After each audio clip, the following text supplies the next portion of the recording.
വിഷയത്തിൽ നാളിതുവരെ കണ്ടതിൽ വെച്ച് ഇടതുപക്ഷത്തിന് ലഭിച്ച നാണം കെട്ട തോൽവിയും പാർട്ടിയുടെ അവസാനവുമാണെന്ന് വേണമെങ്കിൽ പറയാം. ഈ തോൽവി ശരിക്കും ഇടതുപക്ഷം ഇരന്നു വാങ്ങിയതാണ്. ഇടതുപക്ഷ പ്രവർത്തകർ, പ്രത്യേകിച്ചും CPM പ്രവർത്തകരും അനുഭാവികളും ഉൾപ്പെടെയുള്ളവർ തന്നെയാണ് ഇടതുപക്ഷത്തിനെതിരെ വോട്ട് ചെയ്തിരിക്കുന്നത്.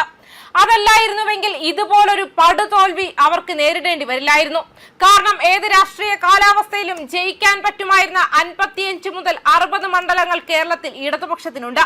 എന്നിട്ടും തോറ്റെങ്കിൽ അത് പാർട്ടിയെയും സർക്കാരിനെയും പാർട്ടി വോട്ടർമാർ തന്നെ തിരുത്തിയത് കൊണ്ടാണ്. അതിനവരെ പ്രേരിപ്പിച്ചിരുന്നതിൽ പല ഘടകങ്ങളുമുണ്ട്. മുഖ്യമന്ത്രിക്ക് മാത്രമല്ല പാർട്ടി സെക്രട്ടറി MV ഗോവിന്ദനും ഈ തോൽവിയിൽ വലിയ പങ്കുണ്ട്. അതെന്തായാലും പറയാതിരിക്കാൻ കഴിയില്ല. ഈ തിരിച്ചടി മുഖ്യമന്ത്രി പിണറായിയുടെ നിലപാടിനോടുള്ള ജനവികാരം കൂടിയാണ്. ധിക്കാരപരമായ പെരുമാറ്റം, ധാർഷ്ട്യം എന്നിവ പൊതുസമൂഹത്തിൽ പ്രകടിപ്പിച്ച ഒരു മുഖ്യമന്ത്രിയാണ് പിണറായി വിജയൻ. ഏറ്റവും ഒടുവിൽ മുഖ്യമന്ത്രിയോട് ഒരു ചോദ്യം ചോദിക്കാൻ ശ്രമിച്ചയാളോട് അത് വീട്ടിൽ പോയി ചോദിച്ചാൽ മതി എന്നാണ് മുഖ്യമന്ത്രി പറഞ്ഞത്. ഇങ്ങനെയൊന്നും ഒരു മുഖ്യമന്ത്രി പെരുമാറാൻ പാടില്ല. ഇതൊക്കെ ദൃശ്യമാധ്യമങ്ങളുടെയും സോഷ്യൽ മീഡിയകളുടെയും പുതിയ കാലത്ത് ജനങ്ങളെ വല്ലാതെ സ്വാധീനിച്ചിട്ടുണ്ട്. ഇങ്ങനെ ഒരാളെ ഇനിയും മുഖ്യമന്ത്രിയാക്കണമോ എന്ന് ജനങ്ങൾ ചിന്തിച്ചിട്ടുണ്ടെങ്കിൽ അവരെ എന്തായാലും കുറ്റം പറയാൻ പറ്റില്ലല്ലോ. വെള്ളാപ്പള്ളിയും ഇടതുപക്ഷത്തിന്റെ ഈ തോൽവിയിൽ വലിയ പങ്ക് വഹിച്ചിട്ടുണ്ട്. വിദ്വേഷ പ്രസംഗം നടത്തുന്ന വെള്ളാപ്പള്ളി നടേശനെ മുഖ്യമന്ത്രി കാറിൽ കയറ്റി കൊണ്ടുപോയപ്പോൾ ന്യൂനപക്ഷ വോട്ടുകളാണ് ഇടതുപക്ഷത്ത് നിന്നും ഒലിച്ചു പോയിരിക്കുന്നത്. വെള്ളാപ്പള്ളിയെയും G സുകുമാരൻ നായരെയും ഒപ്പം കൂട്ടിയാൽ ഈഴവ നായർ വോട്ടുകൾ ലഭിക്കുമെന്ന കണക്കുകൂട്ടലും തെറ്റിയിട്ടുണ്ട്. ഈ സമുദായ സംഘടനാ നേതാക്കൾക്ക് ഒന്നും തന്നെ അവരുടെ സ്വന്തം സമുദായത്തിൽ പോലും സ്വാധീനമില്ലെന്നത് CPM-ഉം മുഖ്യമന്ത്രിയും തിരിച്ചറിയണമായിരുന്നു. രണ്ടാം പിണറായി സർക്കാരിന്റെ ആരംഭം തന്നെ പിഴച്ചു എന്ന് പറയുന്നതാകും കൂടുതൽ ശരി. മന്ത്രിമാരെ തിരഞ്ഞെടുത്തതിൽ മാത്രമല്ല സ്വന്തം പൊളിറ്റിക്കൽ സെക്രട്ടറിയെ തിരഞ്ഞെടുത്തതിൽ പോലും വലിയ വീഴ്ച പിണറായി വിജയന് പറ്റിയിട്ടുണ്ട്. സ്ത്രീ വിഷയത്തിൽപ്പെട്ട് മുൻപ് പാർട്ടിയിൽ നിന്നും പുറത്താക്കിയ P ശശിയെ തന്നെ തിരഞ്ഞുപിടിച്ച് പൊളിറ്റിക്കൽ സെക്രട്ടറിയാക്കിയത് വലിയ പരാജയം മാത്രമല്ല, വ്യാപകമായി ദുരുപയോഗം ചെയ്യപ്പെടുകയും ചെയ്തിട്ടുണ്ട്. സ്വന്തം അഭിഭാഷക ഓഫീസ് നിലനിർത്തിക്കൊണ്ടാണ് P ശശി മുഖ്യമന്ത്രി പിണറായി വിജയന്റെ പൊളിറ്റിക്കൽ സെക്രട്ടറിയായി എത്തിയിരുന്നത്. കൊച്ചി പനമ്പള്ളി നഗറിലെ അദ്ദേഹത്തിന്റെ ഓഫീസിൽ വെച്ച് നടന്ന ഇടപെടലുകളും സെറ്റിൽമെന്റുകളും എല്ലാം ഇനി എന്തായാലും പുറത്തു വരാതിരിക്കില്ല.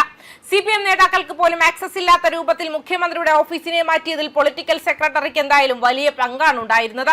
സ്വന്തം താൽപര്യപ്രകാരം P ശശി നടത്തിയ പോലീസ് ഭരണമാണ് യഥാർത്ഥത്തിൽ ഈ സർക്കാരിനെതിരെ ജനരോഷവും CPM പ്രവർത്തകരുടെ രോഷവും വിളിച്ചു വരുത്താൻ കാരണമായിരുന്നത്. മുഖ്യമന്ത്രി പിണറായിയുടെ മാത്രമല്ല മന്ത്രിസഭയിലെ മറ്റ് നിരവധി CPM മന്ത്രിമാരുടെയും പെരുമാറ്റവും ധാർഷ്ട്യവും ഈ വലിയ ജനരോഷത്തിന് കാരണമായിട്ടുണ്ട് എന്നതാണ് സത്യം. അവരൊക്കെ തോറ്റതിനാൽ അവരുടെ പേരുകൾ എന്തായാലും തൽക്കാലം ഇപ്പോൾ പറയുന്നില്ല. എന്തിനേറെ വീണ ജോർജ് വരെ ഇടതുപക്ഷത്തിന് വലിയ ദോഷം ചെയ്തിട്ടുണ്ട്. മറ്റൊരു കാര്യം, ഒന്നാം പിണറായി സർക്കാരിൽ മന്ത്രിയായിരിക്കെ സ്ത്രീ വിഷയത്തിൽപ്പെട്ട് മാറ്റി നിർത്തപ്പെട്ടിരുന്ന AK ശശീന്ദ്രനെ വീണ്ടും രണ്ടായി പിണറായി സർക്കാരിൽ മന്ത്രിയാക്കിയതും തെറ്റായ ഒരു നടപടിയായിരുന്നു. ഇടതുപക്ഷ സർക്കാരിൽ നിന്നും ജനങ്ങളും പാർട്ടി പ്രവർത്തകരും ഒരിക്കലും ആഗ്രഹിക്കാത്ത നടപടികളാണ് ഇതെല്ലാം. CPM കോട്ടയ എലത്തൂരിൽ നിന്നും NCP നേതാവായ AK ശശീന്ദ്രനെ ഇപ്പോൾ തോൽപ്പിച്ചതും CPM പ്രവർത്തകർ തന്നെയാണ്. ഒരു UDF തരംഗത്തിലും ജയിക്കാൻ പറ്റുന്ന മണ്ഡലമല്ല എലത്തൂർ. 38,000-ലധികം വോട്ടിന്റെ ഭൂരിപക്ഷത്തിലാണ് കഴിഞ്ഞ തവണ AK ശശീന്ദ്രൻ ഇവിടെ നിന്നും വിജയിച്ചിരുന്നത്. CPM സ്ഥാനാർത്ഥിയാണ് മത്സരിച്ചതെങ്കിൽ ഈ ഭൂരിപക്ഷം 1,00,000 കവിയുമായിരുന്നു. അതുകൊണ്ടാണ് തോൽപ്പിച്ചതാണ് എന്ന കാര്യം ഉറപ്പാകുന്നത്.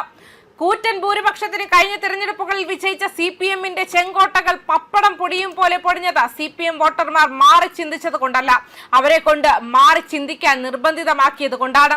പയ്യന്നൂർ, തളിപ്പറമ്പ് മണ്ഡലങ്ങളിലെ ഇടതുപക്ഷത്തിന്റെ പരാജയം അതിന്റെ ഒന്നാന്തരം ഉദാഹരണമാണ്. വിജയിച്ച CPM സ്ഥാനാർത്ഥികൾ പോലും വളരെ ചെറിയ ഭൂരിപക്ഷത്തിനാണ് വിജയിച്ചത് എന്നത് തിരിച്ചറിയുമ്പോഴാണ് CPM-ഉം ഇടതുപക്ഷവും ഏറ്റുവാങ്ങിയ തിരിച്ചടിയുടെ ആഴം നമുക്ക് മനസ്സിലാവുക. ചുവപ്പ് കോട്ടയായ കണ്ണൂരിനെ ഇനി അങ്ങനെ വിശേഷിപ്പിക്കാൻ പോലും പറ്റാത്ത അവസ്ഥയാണുള്ളത്. CPM നേതാക്കൾ ജനങ്ങളോട് പറഞ്ഞ രാഷ്ട്രീയം വിലപ്പോവാതിരുന്നത് സർക്കാർ വിരുദ്ധ വികാരം വലിയ രൂപത്തിൽ ആളിക്കത്തിയത് കൊണ്ടാണ്. ജനങ്ങളിൽ നല്ലൊരു വിഭാഗം വില്ലനായി കാണുന്ന പിണറായി വിജയന്റെ ഫ്ലക്സുകൾ സംസ്ഥാനത്ത് വ്യാപകമായി സ്ഥാപിച്ചതും പിണറായിയെ മുൻനിർത്തി തെരഞ്ഞെടുപ്പിനെ നേരിട്ടതും CPM അനുഭാവികൾക്ക് പോലും രസിച്ചിട്ടില്ല എന്നതാണ് യാഥാർത്ഥ്യം. CPM വിട്ട പയ്യന്നൂരിലെ V കുഞ്ഞികൃഷ്ണനും തളിപ്പറമ്പിലെ TK ഗോവിന്ദനും അമ്പലപ്പുഴയിലെ G സുധാകരനും ഉയർത്തിയ വാദങ്ങൾ ആ മണ്ഡലങ്ങളിലെ CPM വോട്ടർമാരെ മാത്രമല്ല സംസ്ഥാനത്തെ ഇടതുപക്ഷ വോട്ട് ബാങ്കിനെ തന്നെ ആകെ ബാധിച്ചു എന്നതിന്റെ നേർചിത്രമാണ് ഈ തിരഞ്ഞെടുപ്പ് ഫലം. ന്യൂസ് ഡെസ്ക് കർമ്മ ന്യൂസ്.